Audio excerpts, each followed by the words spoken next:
Good evening friends, नमस्कार। कैसे हैं आप सभी लोग?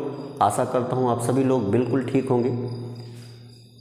आप सभी का स्वागत है मेरे YouTube channel magic of melody पर। और जैसा कि आप जानते हैं कि अपने इस चैनल के माध्यम से हम इंग्लिश लैंग्वेज से संबंधित वोकाबुलरी को कवर कर रहे हैं और इसी क्रम में 2 वीडियो मैंने चैनल की प्लेलिस्ट में डाल रखे हैं जो कि एनिमल वर्ड से रिलेटेड हैं। आप वहां जा कर के और उन वीडियोज़ को देख सकते हैं। आज हम एक नई सीरीज़ यहां पर शुरू करने जा रहे हैं। जैसा कि आप देख रहे हैं, वन वर्ड सब्स्टिट्यूशन बहुत ही इम्पॉर्टेंट टॉपिक है आपका इंग्लिश लैंग्वेज से रिलेटेड किसी भी एग्ज़ाम के लिए या इंग्लिश लैंग्वेज को एक्सप्लोर करने के लिए बहुत ही इम्पॉर्टेंट टॉपिक बन जाता है आपका वन वर्ड सब्स्टिट्यूशन। तो इस सीरीज के माध्यम से हम ढेर सारे वन वर्ड सब्स्टिट्यूशन को कवर करेंगे, उनको पढ़ेंगे, उनके बारे में जानेंगे। तो इसी तरीके से इंग्लिश लैंग्वेज को एक्सप्लोर करने के लिए, अपने नॉलेज को बढ़ाने के लिए आप जुड़े रहे चैनल के साथ। और बिना देर की चलिए शुरू करते हैं आज का वीडियो वन वर्ड सब्स्टिट्यूशन से।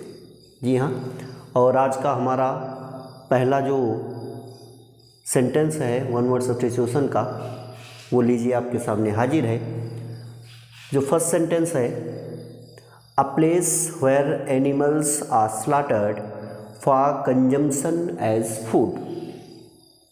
जी हाँ, स्लॉटर मीन्स जहाँ एक ऐसा स्थान जहाँ जानवरों को काटा जाता है और किस लिए? फॉर कंजम्पशन ऑफ फूड, यानी उनको खाने के लिए, उनको भोजन के रूप में प्रयोग करने के लिए। तो उस स्थान को किस नाम से जाना जाता है?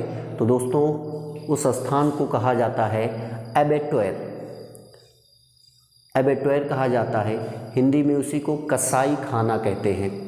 A place where animals are slaughtered for consumption as food is called abattoir. अगर वन वर्ड में एक शब्द में इस सेंटेंस को कहें तो एबेटोयर कहेंगे और हिंदी में इसे कहा जाता है कसाई खाना। चलिए लेते हैं आज का दूसरा one word substitution, the superior of a monastery. Monastery means आप सभी लोग जानते हो मठ, मोनेस्ट्री की हिंदी मठ होती है। तो the superior of a monastery यानी एक मोनेस्ट्री का, एक मठ का जो सर्वे सर्वा होता है उसको कहा जाता है एबॉट। एबॉट हिंदी में कहेंगे मठ गुरु। चलिए अगला देखते हैं, a shortened form of a word or phrase. किसी वर्ड को या किसी फ्रेज को जब हम शॉर्ट फॉर्म में लिखते हैं यानी छोटा करके लिखते हैं तो उसको बोलेंगे एब्रीविएशन। एब्रीविएशन कहा जाएगा, हिंदी में कहते हैं संक्षेपण, यानी किसी चीज़ को संक्षिप्त कर देना, छोटा कर देना, एब्रीविएशन कहा जाएगा उसको। आइए अगला देखते हैं। और अगला जो सेंटेंस है हमारा, to give up one's authority और थ्रोन, यानी किसी व्यक्ति का अपने अधिकार या सिंहासन को त्याग देना। क्या कहा जाएगा उसको? तो उसको कहते हैं एब्डिकेट, ABDICATE, एब्डिकेट यानी पद को त्याग देना, वो कहलाता है एब्डिकेट। आगे हमारा जो अगला वन वर्ड सब्स्टिट्यूशन है, deviation from the right course. कहते हैं ना कि deviation from the right course यानी सही रास्ते से भटक जाना, तो उसको बोलते हैं एबिरेशन।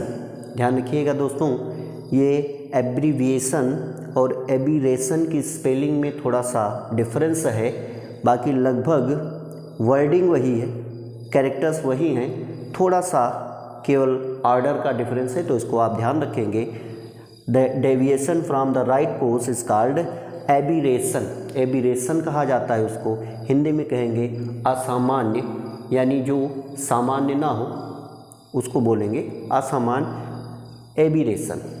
अगला हमारा जो वन वर्ड है substitution, formally put an end to a system और प्रैक्टिस, यानी किसी प्रथा को या किसी व्यवस्था को औपचारिक रूप से रोक देना, उसको कहा जाता है एबोलिश, ABOLISH। एबोलिश, हिंदी में कहें तो समाप्त कर देना, यानी किसी प्रथा को या किसी व्यवस्था को औपचारिक रूप से समाप्त कर देना कहलाता है एबोलिश। हिंदी में इसकी एक हिंदी और बड़ी ही प्यारी सी होती है, उन्मूलन, यानी किसी चीज़ को रोक देना, तो उसको कहा जाता है एबोलिश। तो एक बार आप इस स्लाइड को अच्छे से देख लें और नोट करना चाहें तो नोट कर लें। बाकी देखते हैं और कुछ और one word substitution.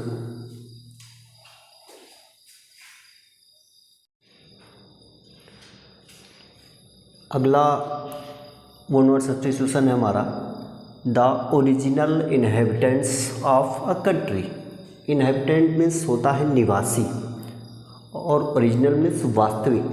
The original inhabitants of a country यानी किसी देश का जो वास्तविक निवासी हो, जो मूल निवासी हो, मूल निवासी कहा जाएगा इसे। तो वन वर्ड इसके लिए होगा aborigines, ABORIGINES। The original inhabitants of a country is called aborigines, मूल निवासी कहा जाता है उसको। चलिए अगला देखते हैं। To shorten a piece of writing without losing the sense. To shorten a piece of writing without losing the sense, यानी किसी राइटिंग को क्या करना, उसके फॉर्मेट को छोटा कर देना, बट उसका जो सेंस है वो न जाने पाए, उसको बोला जाता है एब्रिज। आप लोगों ने सुना होगा एब्रिज कोर्स, यानी क्या होता है कि संक्षिप्त जो अध्ययन होता है उसको बोला जाता है एब्रिज, ABRIDGE। संक्षिप्त कर देना किसी को, उसको बोला जाता है एब्रिज। अगला है हमारा वाइल्डली अनरीजनेबल, इलॉजिकल और रेडिकुलस, जो बिल्कुल ही अतार्किक हो, असंगत हो और जो रिडिकुलस हो यानी हास्यास्पद हो, उसको बोलते हैं एब्सर्ड, ABSURD। एब्सर्ड कहा जाता है इसको। हिंदी में बोले तो बेतुका कहेंगे उसको, यानी जो बिल्कुल भी लॉजिकल हो, सेंसलेस हो, उसको बोलेंगे एब्सर्ड। नेक्स्ट है हमारा to increase the speed, speed को बढ़ा देना, किसी चीज़ की गति को बढ़ा देना, तो उसको बोलते हैं एक्सीलरेट, ACCELERATE। इसकी स्पेलिंग पर ज़्यादा ध्यान दीजिएगा, इम्पॉर्टेंट है। इसकी स्पेलिंग अक्सर एग्जाम्स में पूछ ली जाती है, तो अच्छे से स्पेलिंग को इसको देख लेंगे। ACCELERATE मीन्स गति को बढ़ा देना, एक्सीलरेट कहलाता है। नेक्स्ट जो है हमारा one word substitution, a person who helps another to commit a crime, यानी कहते हैं ना जो अपराध में किसी की मदद कर देना, कोई गुनाह कर रहा है और आप उसमें उसका साथ दें, तो उसको बोला जाता है अकम्प्लिस, ACCOMPLICE। अब यहाँ पर भी थोड़ा ध्यान देने की बात है। पहली चीज़ तो ये स्पेलिंग इम्पॉर्टेंट है, इसको अच्छे से याद करेंगे।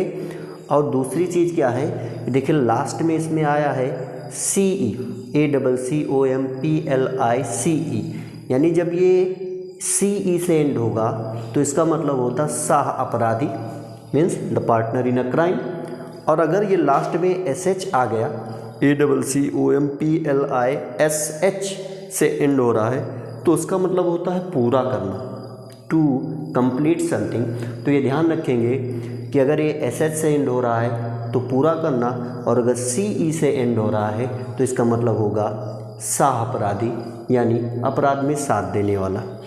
और जो हमारा आज का लास्ट वन वर्ड सब्स्टिट्यूशन है, स्टडी ऑफ साउंड, यानी ऐसी विज्ञान की शाखा जो साउंड की स्टडी करती है, जो साउंड के बारे में अध्ययन करती है, तो उसको बोला जाता है एकॉस्टिक्स, ACOUSTICS, एकॉस्टिक्स। हिंदी में इसको बोला जाता है ध्वनि विज्ञान। तो आज के लिए बस इतना ही, क्योंकि वीडियो ज़्यादा लंबा हो जाएगा।